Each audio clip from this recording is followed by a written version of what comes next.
suffirait qu'on décide tous de se mettre en grève.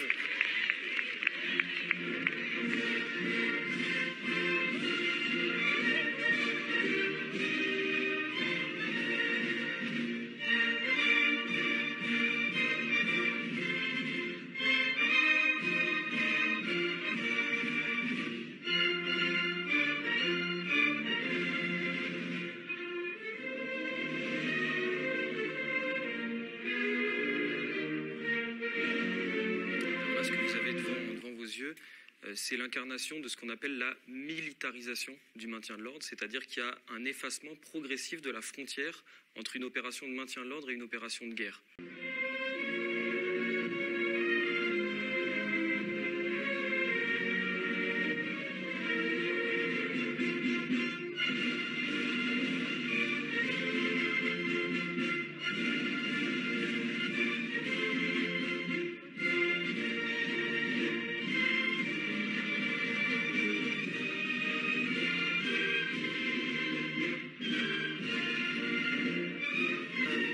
C'est est-ce qu'on est prêt à savoir vraiment ce qui se passe.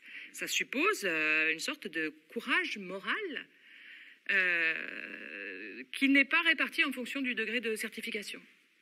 Ça ressemble un petit peu à ça, c'est un énorme fusil avec un barillet qui permet de tirer 6 munitions en quelques secondes, donc tirer en rafale. Maintenant, on peut tirer en rafale sur une foule. Donc là, il y a vraiment un saut qualitatif.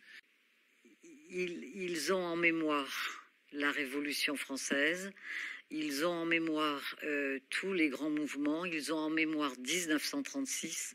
Ils savent très bien qu'en 1936, ils ont dû lâcher sur les congés payés, sur les salaires des ouvriers et sur tous les avantages que les ouvriers ont obtenus en occupant les usines, en occupant, en faisant la grève illimitée avec occupation d'usines.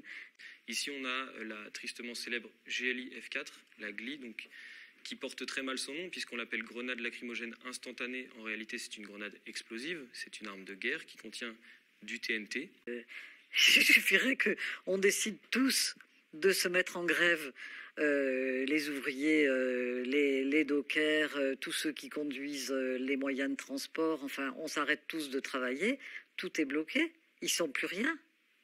C'est une grenade, évidemment, si on la reçoit à hauteur de tête, on meurt instantanément.